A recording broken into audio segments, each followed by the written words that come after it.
بہرحال میں نے آپ کو کل عرض کیا تھا کہ ہم حضرت عمار رضی اللہ عنہ کے حوالے سے آپ کی خدمت میں بات رکھیں گے. یہ جو روایت 2812 پیش کرتے ہیں میں پہلے پوری روایت بتاؤں گا پھر اس کا مطلب بتا رہا ہوں. اب ذرا حضرت عمار کو سمجھیں کہ عمار ہے کون. حضرت عمار کا بایو ڈیٹا، ان کے حالات کیا ہے، ان کی پروفائل کیا ہے. حضرت عمار کی زندگی کے مختصر حالات پیش کرتا ہوں ورنہ میں نے اس میں 100 صفحات میں لکھ دی ہیں، یہاں صرف 1.5 صفحے میں ہوگا. حضرت عمار بن یاسر رضی اللہ عنہ حضور پاک کے قدیم الاسلام، پرانے صحابی ہیں، یعنی بالکل مکہ کے ابتدائی دور میں ہیں. ہجرت سے پہلے 56 سال پہلے پیدا ہوئے ہیں ہجرت نبوی میں. 40 سال کی عمر میں اسلام قبول کیا ہے. رسول اللہ صلی اللہ علیہ وسلم کے ساتھ تمام غزوات میں شریک رہے ہیں. انتہائی بااخلاق تھے اور انہوں نے خیر خواہی میں زندگی گزاری. ان کے والد کا نام حضرت یاسر، والدہ کا نام حضرت سمیہ رضی اللہ عنہما ہے اور دونوں صحابی ہیں، ان کی امی بھی اور ان کے ابو بھی. ان کے والد بنی مخزوم سے موالات کا تعلق رکھتے تھے. ان کے والدین کو ابو جہل نے بڑی بے دردی سے شہید کیا. حضرت یاسر بھی شہید ہیں، حضرت سمیہ بھی شہید ہیں، بلکہ اسلام کی پہلی شہید خاتون ہیں. ان کو یہ اعزاز حاصل ہے.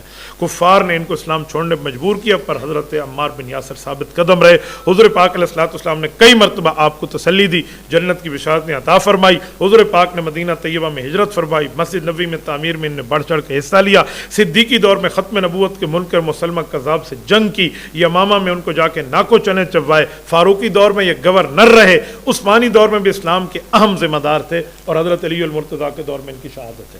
خلافت حیدری میں جنگ صفین کے وقت جب قاتلین عثمان، پوائنٹ بھی نوٹڈ، جب قاتلین عثمان کی مفسد ٹولی، سبائی ٹولی موجود تھی تو اسی ٹولی نے حضرت عمار کو شہید کیا.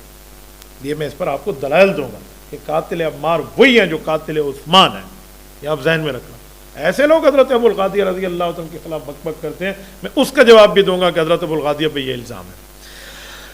آپ کا مزار ملک شام کے صوبہ رقہ میں ہے اور آپ کے نام پہ ایک حدیث عمار مشہور ہے جس کو کئی فتنہ پرور اپنی اس میں ذہنیت کا مکروہ لبادہ پہنا کر پیش کرتے ہیں اور رسول اللہ کے برادر نسبتی حضرت معاویہ کے اوپر نیچے باتیں کرتے ہیں.